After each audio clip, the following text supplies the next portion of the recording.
ஒரு அராஜக போக்க தான் அந்த திமுக தொடர்ந்து பண்ணிட்டே இருக்கு. ஸோ இதை மக்கள் எல்லாரும் நேற்று நடந்த அந்த விஷயத்தை வீடியோ மூலம் பார்த்துருப்பீங்க.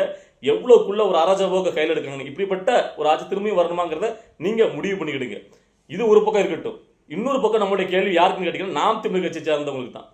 கருத்து சுதந்திரங்கிறது கருத்தியலா பேசும்போது ஒரு வரமுறை இருக்கு. அதாவது மாற்று கட்சி சார்ந்தவங்களை பேசும்போது இப்போ இந்த இடத்துல அவங்க பேசுறது தவறு கிடையாது, இது சரியானே பேசுனாங்க. நான் பொதுவாக மேடைகளில் வீடியோக்களில் பார்க்குறேன், குறிப்பாக சாட்டை திருமுருகனும் இடுமோனம் கார்த்திக்கும் ரொம்ப ஒருமையில் விஜய் விமர்சிக்க நம்ம பார்த்துக்கிறோம். அதாவது விஜய் வந்து பார்த்தீங்கன்னா அரசியலா அவருடைய கொள்கை சரியில்லை, அவர் பண்ணுற அரசியல் இப்படி இருக்கு, திமுக மாதிரி இப்படி பலதரப்பட்ட விமர்சனங்கள் வைக்கிறதா எல்லா கட்சியும் நம்ம கடந்து போகலாம். ஆனால் குறிப்பாக சாட்டை இடுமோனம் கார்த்திக் ரொம்ப ஒருமையில் விஜயா வந்து தரம் தாழ்ந்து விமர்சிக்கிறது யாருக்குமே அது கருத்து வந்து வரவே வராது. அது வந்து பார்த்தீங்கன்னா உங்களுடைய ஒருத்தங்கள் தனிப்பட்ட ஒருத்தரை நீங்கள் வந்து அநாகரிகமாக பேசுறது உங்களுக்கு உரிமையே கிடையாது. ஏத்தரப்புல இருப்பவர் உங்களை கண்டுக்காம இருக்காரு, அவரை வந்து உங்களை ஒரு பொருட்டா மதிக்கிறங்கிறக்காண்டி அவர் பெருந்தன்மையா போறாருங்கிறக்காண்டி நீங்க என்ன வேணா பேசலாமா? அதாவது நீங்க எவ்வளவுதான் பாத்தீங்கன்னா விஜயபுல ஒருமையில பேசினாலும் தமிழை வச்சு கருத்தை சார்ந்த இளைஞர்கள் கட்சிக்காரங்க அதை கடன் சொல்றாங்க. அப்ப அதுல அவங்களுக்கு எவ்வளவு மெச்சூரிட்டி இருக்கு. அதாவது இதான் நீங்க திமுகவையும் தமிழை வச்சு கருத்தையும் ஒப்பிட்டு பார்க்கணும்.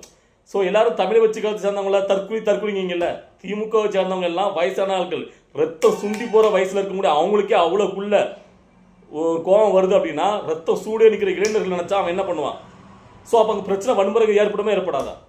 ஸோ அப்போ ஒரு கருத்தியலாக பேசக்கூடிய அந்த மாதிரி பேச்சாளர்கள்லாம் ஒரு குறைஞ்சபட்ச நாகரிகம் இருக்கு.